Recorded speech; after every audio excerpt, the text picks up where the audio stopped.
Hey, what's going on, y'all? Brother Doug here, and I just have one thing to say. Welcome to Good Burger, home of the Good Burger. Can I take your order? Now, because of this pandemic, I've been able to binge watch a lot of TV shows that I grew up with, like in the 90s, like Darkwing Duck, Boy Meets World, Fresh Prince, as well as movies like Home Alone, Batman and Robin, and even Good Burger. So if you grew up in the 90s, you know that Nickelodeon, as well as Cartoon Network, were the titans when it comes to children's programming. Good Burger came out when I was 7. So imagine watching Good Burger as a 30-year-old. I'm like, wow, this movie has so many flaws that I want to discuss. So, without further ado, let's find the flaws in Good Burger. So, in the beginning of the movie, Dexter, played by Kenan Thompson, got into a car accident with his teacher because he was distracted by seeing Ed on the road on his skates. Later on, you find out that Dexter didn't have a license. To pay for the damages of both cars, his and his teacher, played by Sinbad, he takes a job at Mondo Burger, but after that went chaotic, he ended up working across the street at Good Burger, thanks to Ed again. However, when they talked to the boss, he asked him, did he have a license, and then Dex said, "Yes, I'm an excellent driver." Any accidents on your record? Not to your knowledge. All right, Dexter. I'm going to give you a shot. You're on deliveries, and you may have to pitch in and do some counter work. Okay. So Dexter's main job was making deliveries. From a workforce standpoint, isn't that illegal to have a minor make deliveries without a license? I mean, I'm no Einstein or anything, but was Good Burger that desperate that they had to avoid a background check and a driving history to hire a delivery man?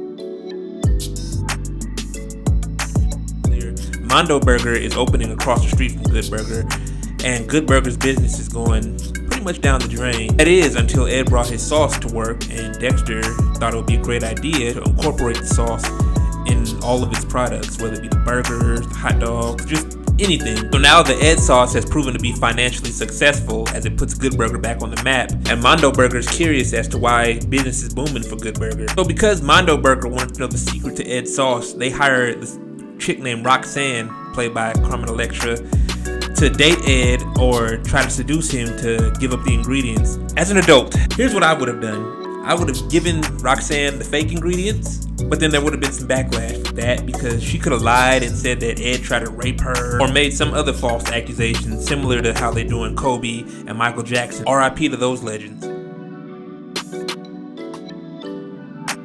I also mentioned that it was Dexter's idea to put the Ed sauce on all the Good Burgers. So just like a snake, he wanted to hold Ed to it, so he created a contract, and being that Ed's pretty much, oblivious to everything, he winded up signing the contract, giving most of his profits to Dexter. So later on in the movie, Ed and Dexter take Monique and Roxanne out on dates. The date is going well for Dexter and Monique, but for Ed and Roxanne, it's pretty much a disaster.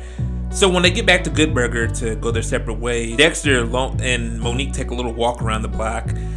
Dexter gives his jacket to Monique because she's cold. The whole nine, woo-de-woo, it's all romantic, they kiss, the end. Or so we thought. The next day, Dexter tries to rekindle what happened the previous night with Monique, and she presents Dexter with the contract that he'd written for Ed. My question is this: who keeps a contract like that on them all the time? And why was Monique snooping through his jacket? What was she doing? Looking for change? Maybe a condom?